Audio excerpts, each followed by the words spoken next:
Hey guys, how's it going? Likebutter here, and we're back with another Division 2 video. This was a skirmish gameplay that I didn't do necessarily well in, but it's gameplay you guys haven't seen yet, so that'd be pretty cool. This was the Georgetown map, which ended up being one of my favorites because it was so close quarters and there was a lot of action going on. But I wanted to do a video, a somewhat short video, just talking about my overall impressions of what I played at the capture event a little over a month ago, and kind of talk about the good stuff, talk about the bad, you know, things that I ran into during the build that I didn't necessarily like, and also some suggestions for changes that I think would be really cool if they were made. So I have a list here on my left monitor that we'll basically go through. We're gonna go through the good stuff first. So the maps were amazing. They were so well made.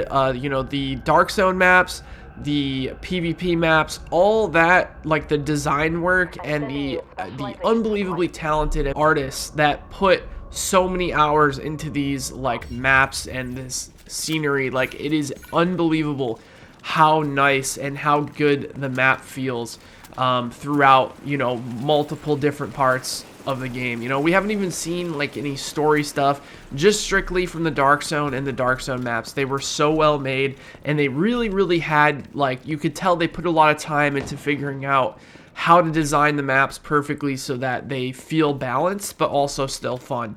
So I wanted to, you know, give a huge shout out to all the graphic artists, you know, all the level designers that put so many hours into this game. It was absolutely phenomenal. The changes to go to like a summer jungle theme after, you know, being in a downtown part of a city where it's constantly snowing, it's a huge amazing change of pace in my opinion.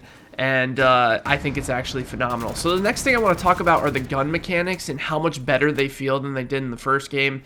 It doesn't feel like you're just constantly unloading mags into people and just pretty much lasering them.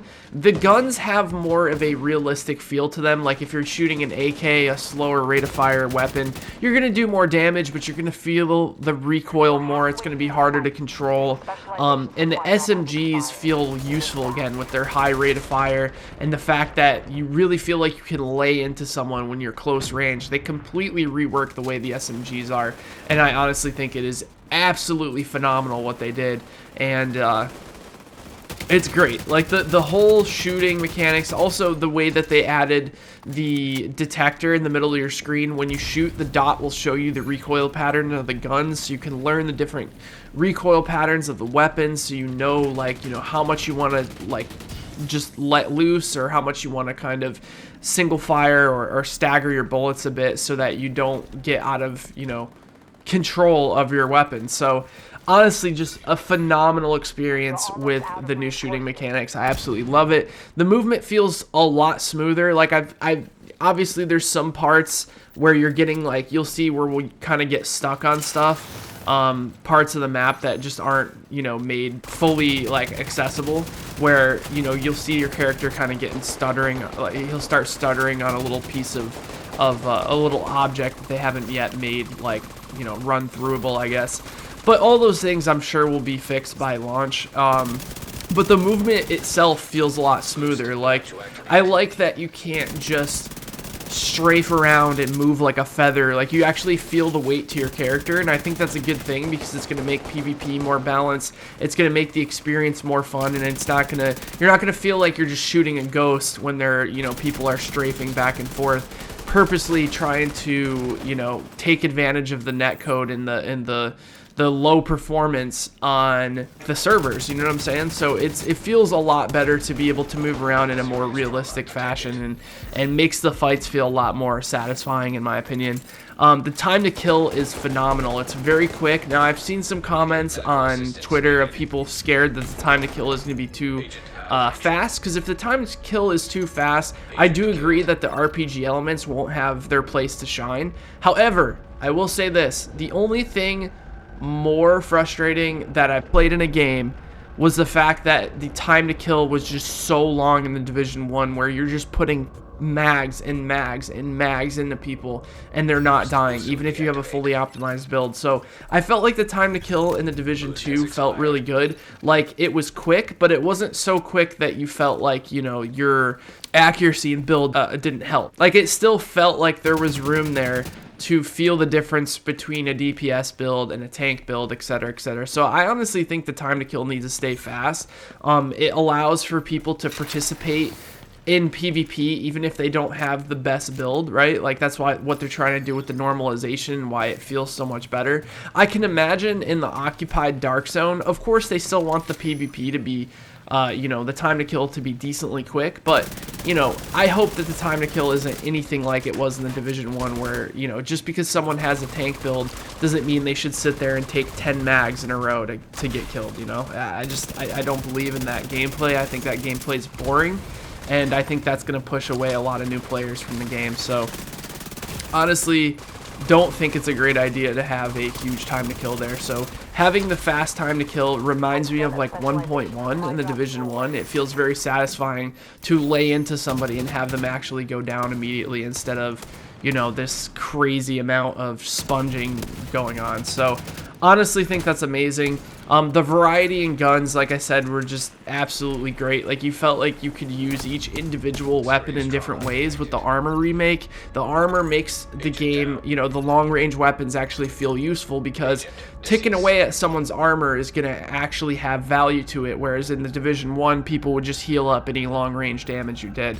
So that's pretty much all the good things. I love the game. I think the game's going to be phenomenal. I think it's going to be much better than Division 1. I love everything about it. It is amazing. The only points that I want to like talk about were the drones. The drones were unbelievably overpowered in the build that I played. The developers also said that they're going to keep a very close eye on this. This was one of the reasons that the drones didn't make it in the Division 1 was because they were overpowered. And the drones in the build that I played were disgustingly broken. Like everyone was using them, and once there was like 2 to 3 drones just lasering you. The problem is it's a set it and forget it ability. So like you use it and then you just forget about it and you just play. And meanwhile, you'll have your drone just lasering them in the back. It was hard to hear. It was hard to tell where you were getting shot from since you're getting hit from so many different angles. And it made the gunplay a little bit more inconsistent at times. I really hope the drones get dealt with a bit. Maybe they can be a little bit easier to take down. I mean, dude, the drones were so tanky and they were flying around so fast. It was so hard to shoot them, especially on console. So hopefully the drones get looked at and can get nerfed a bit because they were absolutely insane in the build that I was playing. Also, shotguns had stagger, which apparently wasn't intended. Stagger was meant to be PvE only. So you'll see in some of these clips here where it seemed like when a shotgunner would break my armor, it would make me stagger and I wouldn't be able to move for a second. That wasn't intended. They didn't want that to be in the game. So hopefully that gets fixed up because that was really frustrating. And before this video ends, I want to give 2 suggestions. I want to give a suggestion that armor kits, once you're getting shot with while you're trying to repair with an armor kit, I think it should stagger the progress a little bit like it does when you're trying to cut rope or you're trying to open a supply drop in the Division 1, how it'll kind of stagger the progress bar. I would really like to see that added, considering they made it so that you can just heal through damage. And I just think like that's a little bit of inconsistency there that I wouldn't really fully like to see. Like you're shooting somebody, you're putting yourself out in the open, they're standing behind cover and they're healing. You get that shots on them and then they immediately go to full health and then laser you back. I feel like that's kind of like a I don't know, like a rock paper scissors gameplay that can be a bit frustrating. So I honestly think they should add that. If they didn't, I'd be okay with it. But the other big suggestion that I have that I already mentioned to the developers, but I don't know if it will get done unless a lot of you guys also agree and are verbal about it. I honestly think the 50 cal sniper rifle should completely one-shot a player if you headshot them, if they have no armor bars. So basically what it does is it does a stupid amount of damage if you headshot them, I was seeing like crazy numbers. But the problem is, like, if they're full health and you headshot them, it's a one hit down. But if they have 1% HP and you headshot them with the sniper, they're also going to go down. The damage doesn't overlap into their DBNO state, which is down but not out when they go down. I honestly think that the damage should overlap in those situations, because it would make for the sniper to have some really, really satisfying and fun kills. Like, I don't know, like, the ammo was so scarce for the 50 cal sniper. I really don't think this would be an issue, and I think it would make for some really good gameplay. Not to mention, like, 90% of the time when someone goes down in PvP, they were getting killed anyways, because obviously there's no like booster shot to just pick people up or green ultimate anymore to bring up your entire team.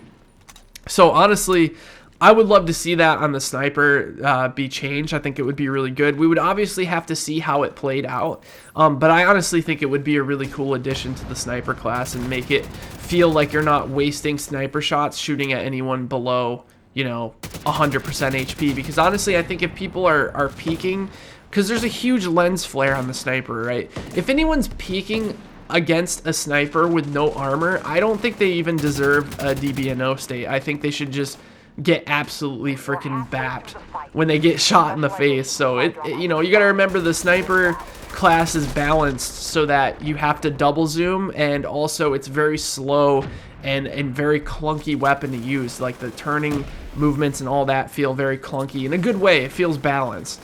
But I think that would be a really cool addition, and I don't think everyone would use the sniper class if this were the case, because you got to realize it's going to be pretty rare to use a sniper since the ammo is so scarce, and shoot someone in the head that's below, you know, their armor bars. I'm saying if they have no armor bars at all, you headshot them with that sniper, it should just completely kill them. That's just my opinion. I think that'd be really dope. But anyways, that was all I had for you guys. Hopefully you enjoyed the video. If you did, be sure to drop the video a like. Let me know what you guys think, and I will talk to you in the next Division 2 video. Take care, everybody.